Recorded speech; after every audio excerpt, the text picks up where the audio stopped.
오늘 주신 하나님 말씀 요나서 3장 1절부터 10절까지 말씀입니다. 기록된 하나님 말씀을 제가 받들어 읽습니다. 여호와의 말씀이 두 번째로 요나에게 임하니라. 이르시되 일어나 저 큰 성읍 니느웨로 가서 내가 네게 명한 바를 그들에게 선포하라 하신지라. 요나가 여호와의 말씀대로 일어나서 니느웨로 가니라. 니느웨는 사흘 동안 걸을 만큼 하나님 앞에 큰 성읍이더라. 요나가 그 성읍에 들어가서 하루 동안 다니며 외쳐 이르되 40일이 지나면 니느웨가 무너지리라 하였더니 니느웨 사람들이 하나님을 믿고 금식을 선포하고 높고 낮은 자를 막론하고 굵은 베옷을 입은지라. 그 일이 니느웨 왕에게 들림에 왕이 보좌에서 일어나 왕복을 벗고 굵은 베옷을 입고 제 위에 앉으니라. 왕과 그의 대신들이 조서를 내려 니느웨에 선포하여 이르되 사람이나 짐승이나 소떼나 양떼나 아무것도 입에 대지 말지니 곧 먹지도 말 것이요 물도 마시지 말 것이며 사람이든지 짐승이든지 다 굵은 베옷을 입을 것이요 힘써 하나님께 부르짖을 것이며 각기 악한 길과 손으로 행한 강포에서 떠날 것이라. 하나님이 뜻을 돌이키시고 그 진노를 그치사 우리가 멸망하지 않게 하시리라. 그렇지 않을 줄을 누가 알겠느냐 한지라. 하나님이 그들이 행한 것 곧 그 악한 길에서 돌이켜 떠난 것을 보시고 하나님이 뜻을 돌이키사 그들에게 내리리라고 말씀하신 재앙을 내리지 아니하시니라. 아멘.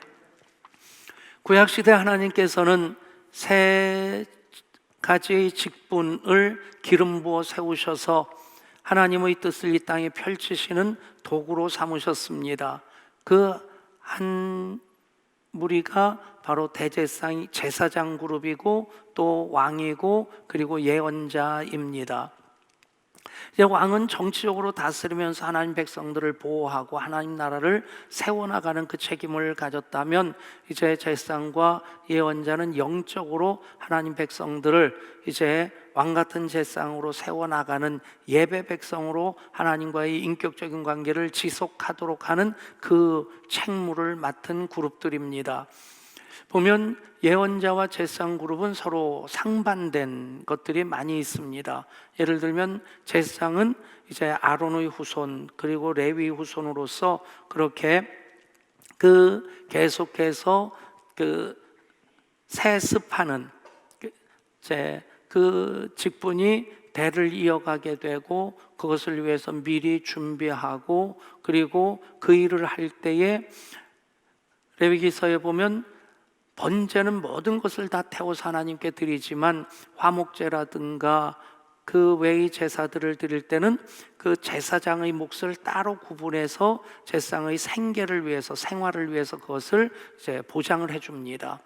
반면에 예언자들은 역사의 무대에 호련히 등장했다 호련히 사라집니다. 하나님께서 어느 한순간 부르실 때 그가 목동이었든지 어떤 그 일을 하든지 하나님께서 나의 말을 전하라, 이것이 내가 너를 통해 증거하는 나의 말이니라. 그래서 예언자들은 하나님 말씀을 받으면 이것이 여호와의 말씀입니다, 이것이 여호와의 말씀입니다 하면서 코아말 야훼, 하나님 말씀을 따옴표를 찍어서 대언하는 역할을 합니다. 그리고 그 대언하는 사명을 감당하고 나면 역사의 무대에서 호련히 사라집니다. 그 일을 한다고 생계에 대한 보장에 대한 율법의 어떤 조항이 없습니다.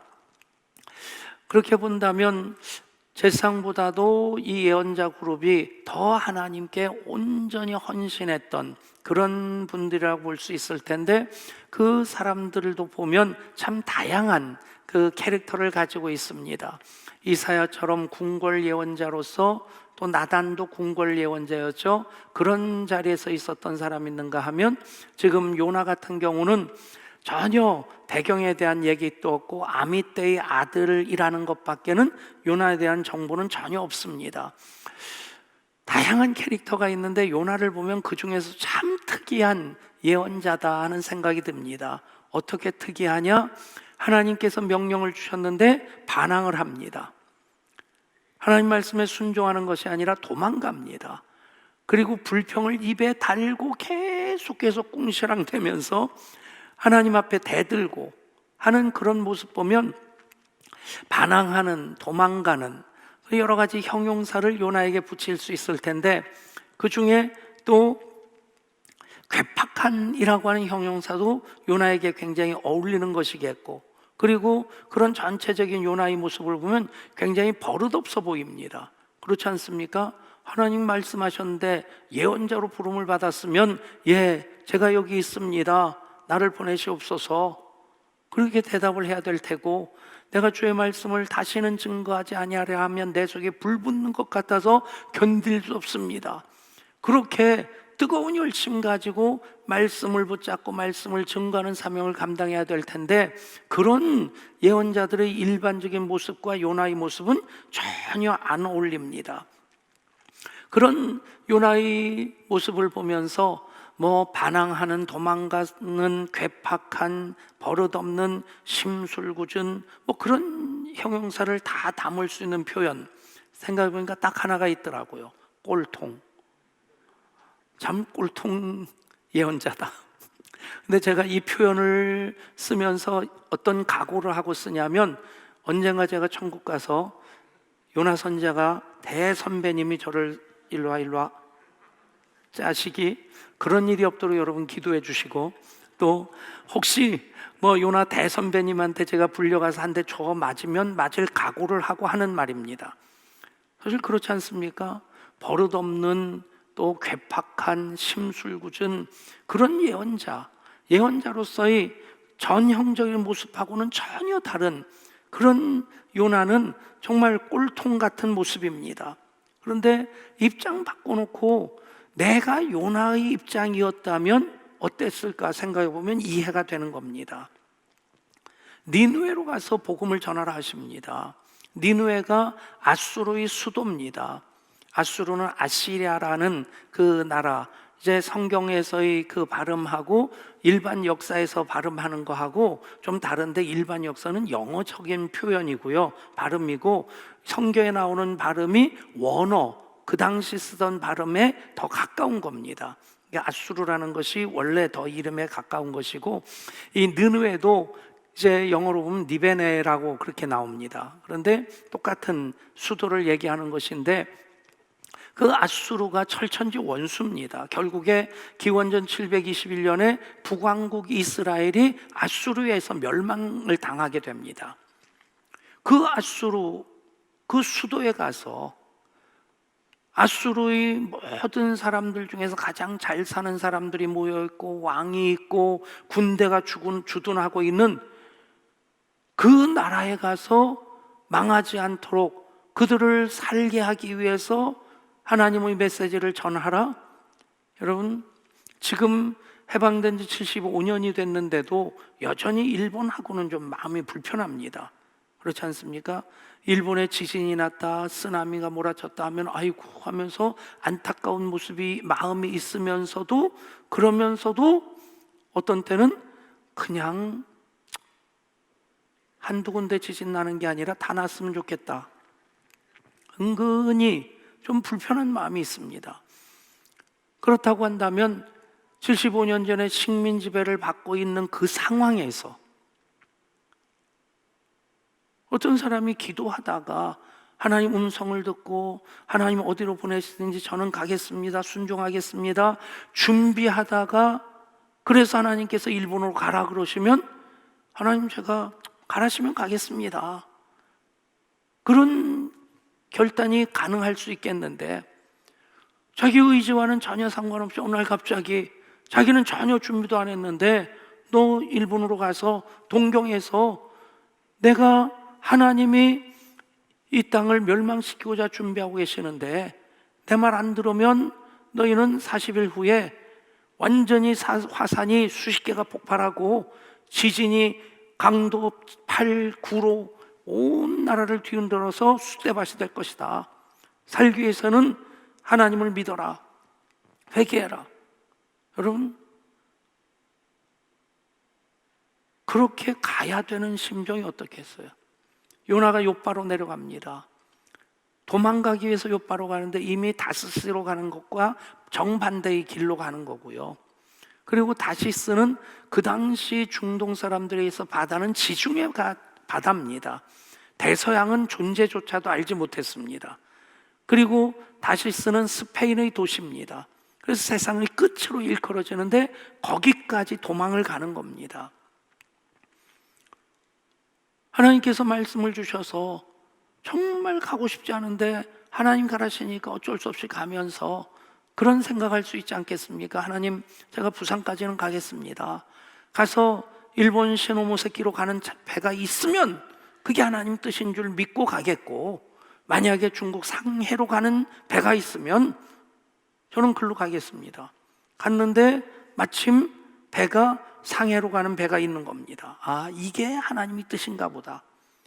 여러분, 요나 입장에서도 그 생각 가지고 다시스로 가는 배를 덥죽 집어탔을 겁니다.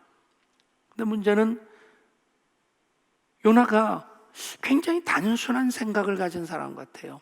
배짱이 두둑해서가 아니라 하나님을 피해서 다시스로 도망가면 하나님이 거기 있는 나는 못 찾아내실 것 같은 그 생각을 가지고 있으니까 배를 탔는데 배 밑창으로까지 내려가는 겁니다. 거기서 잠을 잡니다. 여러분, 그런 상황에서 잠이 오겠어요?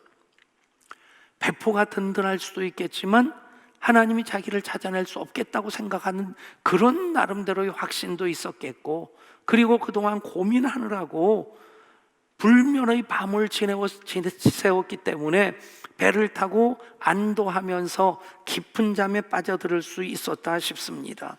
여러분, 그때 일어난 것이 무엇입니까? 배가 큰 풍랑에 휩쓸리게 됩니다. 여러분, 예언자가 예언자로서의 사명을 감당하지 못할 때 하나님은 풍랑을 일으켜서 이를 깨우십니다. 어쩌면 요즘 그 생각을 합니다. 코로나는 하나님 만드시고 하나님께서 전파시키시는 것은 아닙니다. 그런데 역사를 섭리하시는 하나님이시라는 그 고백으로 보면 하나님은 그 코로나도 우리들을 다루시는 도구로 사용하고 계시다는 겁니다. 창조 질서가 훼손된 것에 대해서 경고의 메시지로 지금 코로나를 사용하고 계시다는 겁니다. 그렇게 본다면 잠자고 있는 한국교회를 하나님 깨우시고자, 경성하게 하시고자 이 코로나를 사용하시겠다. 여러분, 이 고백 또한 우리가 이 코로나를 어떻게 대처해야 되느냐에 있어서 신앙적으로 해석하는 중요한 입장이 됩니다. 여러분, 그렇게 본다면 한편으로는 다행스러운 생각이 들지만 생각해 보십시오. 예언자가 디비저 잠을 자야 되겠습니까? 교회가 깊은 잠에 빠져야 되겠습니까? 그러니까 풍랑을 일으키셔서 하나님께서 깨우시는 것은 감사한데 제대로 된 과정이라고 한다면 교회가 깨어서 세상을 향해서 하나님 말씀을 증거해야 되고 예언자가 깨어서 세상을 향해 하나님 말씀을 선포해야 되는 겁니다. 여러분, 교회가 잠을 자면 하나님께서 이 풍랑을 통해서 교회를 깨우십니다. 그때 선장과 선원들이 요나를 깨울 때 잠에서 부시시 일어나는 요나가 얼마나 창피했겠습니까? 이 풍랑이 나의 영구로다. 여러분, 잠에서 깨어난 한국 교회가 될 수 있기를 원합니다.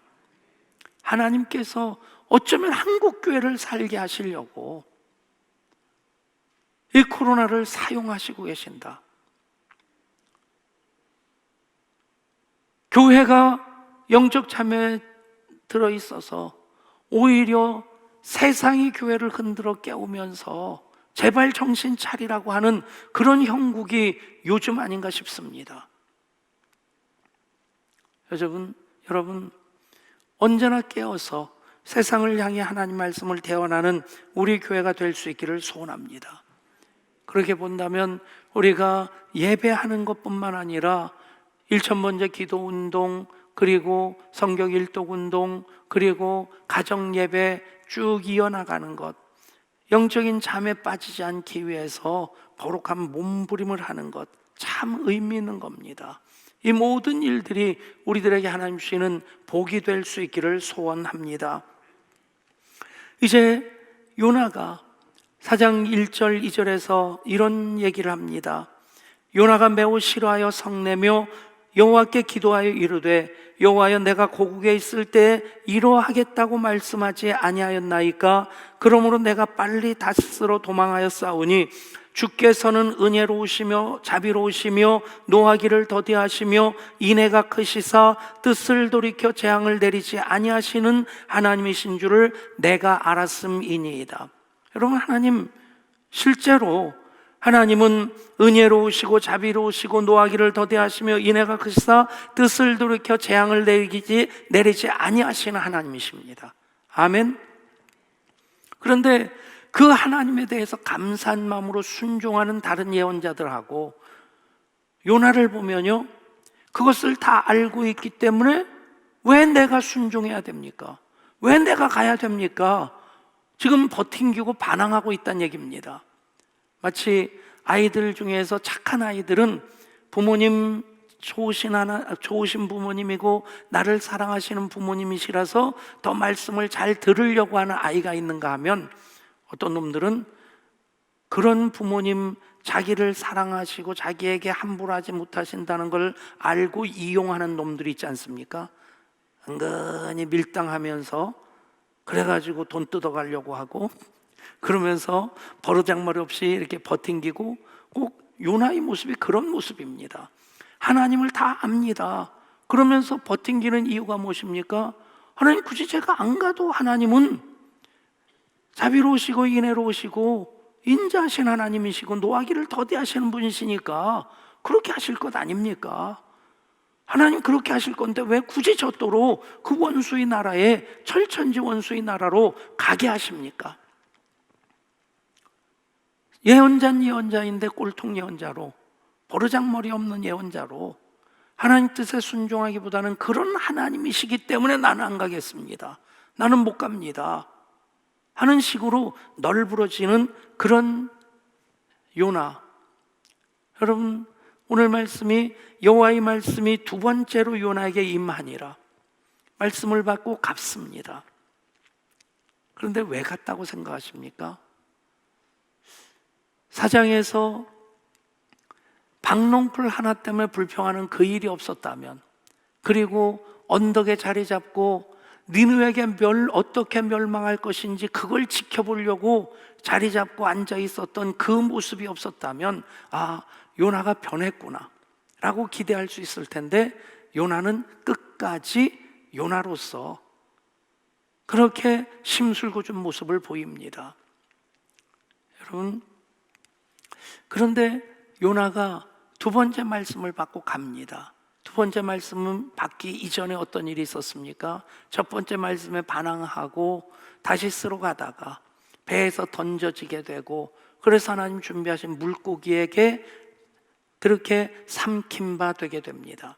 그 물고기가 고래냐 어떤 큰 상어냐 뭐 얘기를 하는데, 뭐 다 나름대로의 상상은 가능하지만 어떤 물고기냐라고 하는 것에 대해서 정확하게 답을 알기는 어렵습니다. 그런데 여러분, 사흘 동안 물고기 뱃속에 있었습니다. 물고기 뱃속이 어떤 곳이겠어요? 아무리 좋은 것을 먹어도요, 이 뱃속에 들어가면 염산이라고 하는 강한 산이 나오고 펩틴이라고 하는 그 소화 효소가 나와서 그것에 음식이 이제 섞이게 됩니다. 밥 잘 먹은 다음에, 지난 주일이 둘째 아들 생일이었어요. 저는 담임 목사고 교육전도사인데 아들이라서 아들 생일을 집사람도 준비하고 저도 준비하고, 마침 우리 교인들이 좀 보내주신 것이 있어가지고 이게 저녁 식사를 준비하고 있는데, 친구 목사님, 아주 친한 친구 목사님 부부 둘이서 식사를 하면서 영상통화를 한 거예요. 영상통화를 걸어온 목적이 뭐냐면, 자기들 이렇게 맛있는 거 먹고 있다, 이제 해물탕 진짜 봤으면 굉장히 부러웠을 텐데, 그런데 우리 집은 나름대로 또 준비하고 있었거든요. 그걸 보여주면서 백목사 사모님하고 여기 와야 되는데 뭐 그러면서 약 올리는 거예요. 제가 그냥 당하고 있을 사람입니까? 예, 카메라로 야 우리도 이런 거 먹고 있다, 이런 거 먹고 있다, 이런 거 준비하고 있다. 그때 그쪽이 조용했어요. 그리고 그 다음날 점심 때 또 영상 통화가 왔어요. 딱 화면으로 보여주는데 거의 1m나 되는 그 철판에 온갖 해물이랑 해물이 다 올라가서 누워 계시더라고요. 그래서 내가 다시는 시비 안 걸겠다고 그러고 이제 끝냈습니다. 여러분, 그런 거 맛있게 먹었어요. 근데 먹고 난 다음에 속이 더부룩하고 메스꺼워서 토했을 때 그 모양이나 냄새 결코 아름답지 않습니다. 요나가 사흘 뱃속에 있었다는 것은 그런 상태로 사흘이 있었다는 거예요. 그러니 토해냄을 당했을 때, 하나님 다시 말씀을 주셨을 때 또 내가 그 뱃속에 들어간다면 얼마나 끔찍하겠습니까? 그러니 간 겁니다. 좋은 마음 간 게 아니에요. 왜요? 니느웨가 큰 성입니다. 사흘 길을 질러가야 돼요. 얼마나 큰 성입니까? 그런데 반나절, 한나절 지나가면서 주 여호와의 말씀이니라 여러분 이렇게 삽니다? 없습니다. 40일이 지나면 니느웨가 무너지리라. 그냥 심판만 선포합니다. 건성건성 들을 사람 듣고 말람 말고 거기서 니느웨가 요나가 여러분 지금 빨리 회개해야 됩니다. 지금 빨리 기도해야 됩니다. 소리 질렀겠습니까? 절대 소리 안 질렀을 것 같아요. 그냥 대강 지나간 겁니다. 여러분, 그게 요나의 모습입니다. 보면 그게 우리 모습이기도 합니다. 우리말 보면 굉장히 영성적인 표현들이 많아요. 아이고라는 게, 아이고 죽겠다 그러면 죽음을 향해서 아이고 내가 지금 계속 가고 있는 거고요. 아이고 하나님 그러면 그런 어려운 상황에서도 내가 하나님께로 가면 사는 겁니다. 아멘. 요나도 비둘기란 뜻인데 우리식 발음으로 하면 요나입니다. 요너가 아니라, 한번 따라 하실까요? 요나는 요나입니다. 누구를 가르치셔요? 자기를 가르치셔야지. 요나는 요나입니다. 그래요. 요나를 통해서 우리는 나를 봐야 됩니다. 그래야지 하나님께서 니느웨도 용서하신 하나님이시지만 요나도 용서하신 하나님이시다. 내가 얼마나 흠도 없고 티도 없이 전혀 비난받을 것 없이 살고 있다 자신할 사람이 누가 있겠습니까? 그런데 하나님은 요나를 용서하시고 요나를 사랑하신 것 같이 나를 사랑하십니다. 그렇습니다. 결국 하나님께서 하나님 되심을 나타내실 때, 요나는 꼴통이지만 그런데 하나님은 용서의 하나님이시고 사랑의 하나님이시기에 그 하나님 되심이 우리들에게 희망이 되고 소망이 되는 것입니다. 보십시오. 요나가 기뻐했다는 말씀이 요나서 전체에서 딱 한 번 나옵니다. 언제냐면요, 하나님의 부르심을 받았다, 하나님의 사명을 감당한다? 아닙니다. 니느웨가 멸망하는 거 지켜보려고 앉아있는데 그 위를 하나님께서 박넝쿨로 햇빛을 가려주실 때 그때 기뻐한 거예요. 여러분, 우리의 신앙이 하나님으로 기뻐하는 신앙이 돼야지 박넝쿨로 인해서 기뻐하는 신앙이 되어서는 안 됩니다. 너무 많은 사람들이 박넝쿨로 기뻐합니다. 박넝쿨 때문에 슬퍼합니다. 여러분, 하나님으로 인해 기뻐하고 하나님 뜻대로 내가 살아가지 못하는 것 때문에 안타까워하고 하나님 뜻이 이 땅 가운데 이루어지지 않는 것 때문에 슬퍼하는 우리들일 수 있기를 원합니다. 요나서 전체의 주제, 장별로 요나의 모습이 분명합니다. 1장 도망치는 요나, 2장 뉘우치는 요나, 3장 외치는 요나, 4장 삐치는 요나, 삐지는 요나. 여러분, 사명까지 감당했으면 할렐루야가 되는데 박넝쿨 하나님께서 벌레를 통해서 갉아먹어 그것을 마르게 하셨다고 삐져가지고 하나님을 향해 불평합니다. 그게 요나이고 그런 모습이 요나입니다. 그런데 하나님은 하나님의 하나님 되심을 용서와 사랑을 통해서 나타내 보여주십니다. 요나서의 마지막 말씀은 내가 아끼노라는 말씀으로 마무리되어집니다. 하물며 이 큰 성읍 니느웨에는 좌우를 분별하지 못하는 자가 12만여 명이요 가축도 많이 있나니 내가 어찌 아끼지 아니하겠느냐. 내가 어찌 아끼지 아니하겠느냐. 여러분, 좌우를 분별하지 못한다라고 하는 것이 하나님을 하나님으로 알지 못하고 죄를 죄로 알지 못하는 그런 영적인 어리석음으로 본다면 니느웨에 12만 명이 살고 있다고 볼 수 있고, 그런데 좌우를 분별하지 못하는 이라는 이 표현이 어린아이들을 일컫는 말이기도 합니다. 그러면 어린아이들이 12만 명 정도가 되면 남녀노소를 다 하면 100만 명 정도의 큰 성읍이란 얘기입니다. 이것도 천국 가야지 정확히 알 수 있겠지만 어쨌든 12만 명이든 100만 명이든 하나님이 니느웨를 아끼십니다. 그래서 용서하십니다. 용서의 기회를 주십니다. 요나도 반항하고 도망가고 불평하는 괴팍한 심술궂은 꼴통 요나지만 하나님은 요나를 여전히 사랑하셔서 그를 용서해 주십니다. 여러분, 그것이 하나님의 마음입니다. 그 일을 위해서 하나님 이 땅에 오셨습니다. 1월 한 달 동안 신론에 대해서 우리가 말씀을 계속 이어가고 있습니다. 하나님은 창조의 하나님, 스스로 계신 하나님, 함께 하시는 임마누엘 하나님, 그 하나님이 용서의 하나님이시고 사랑의 하나님이십니다. 전반부를 보면 하나님은 하나님 되심이 배타적인 모습입니다. 유일하신 하나님, 전능하신 하나님, 그 무엇과도 비교될 수 없는 하나님, 그 하나님은 배타적인 하나님이십니다. 그런데 그 하나님 하시는 일은 전혀 배타적이지 않습니다. 용서하시고 사랑하시는 그 일을 위해서 우리와 함께 하십니다. 아멘.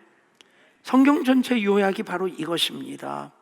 니느웨를 하나님 배타적으로 대하지 아니하십니다. 요나를 배타적으로 대하지 아니하십니다.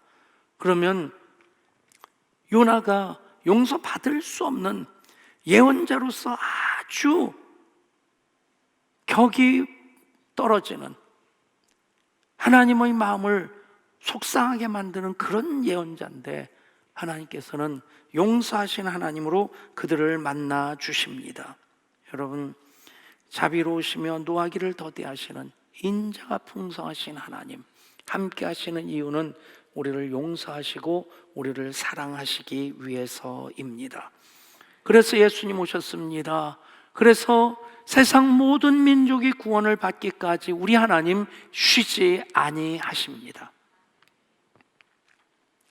요즘 한 선교단체가 질타를 받고 있습니다. 질타받을 행동을 하고 있어요. 그리고 그 선교단체를 들여다보면 사실 일 중심이지 과업 중심이지 하나님 마음하고 아랑곳하지 않는다는 게 보여집니다. 우리 선교단체가 이만큼 일을 했고 이만큼 훈련을 시켰고 이만큼 많은 선교사를 파송했다. 근데 그 속에 하나님 마음이 잘 보이질 않습니다. 그 선교단체만의 문제가 아닙니다. 교회도 마찬가지입니다. 교회 역사를 볼 때, 교회가 외형적으로 확장될 때 반드시 그 함정에 빠집니다. 하나님 마음과 아랑곳하지 않고 일을 이만큼 했다고 하는 공로주의에 빠집니다.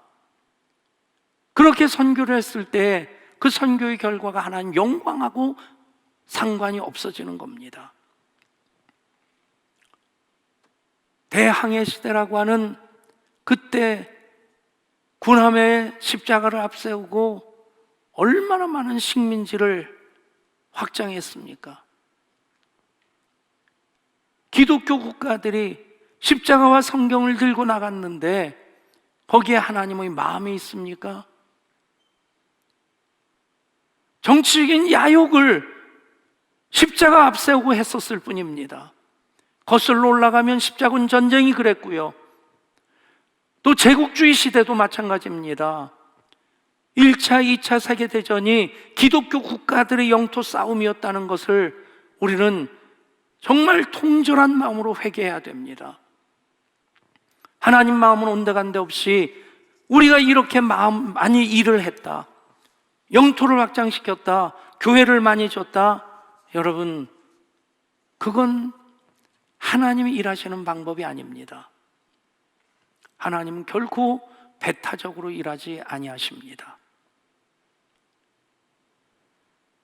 그 일에 대해서 우리는 요나가 저지른 그 잘못을 한국교회가 반복하고 있음에 하나님께서 다시 한번 깨닫고 돌이킬 수 있는 기회를 주셨음에 감사해야만 합니다.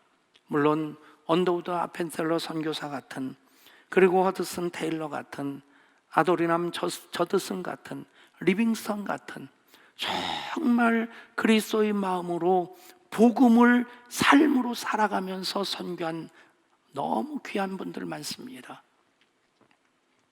그런데 그 시대적인 흐름 속에서 보면 십자군 전쟁도, 대항해 시대도, 그리고 제국주의 시대도 정치적인 야욕을 십자가 앞세우고 그렇게 행했기에 영토는 확장됐을지 몰라도, 일은 많이 했을지 몰라도 하나님 마음은 온데간데 없었다는 것입니다. 여러분,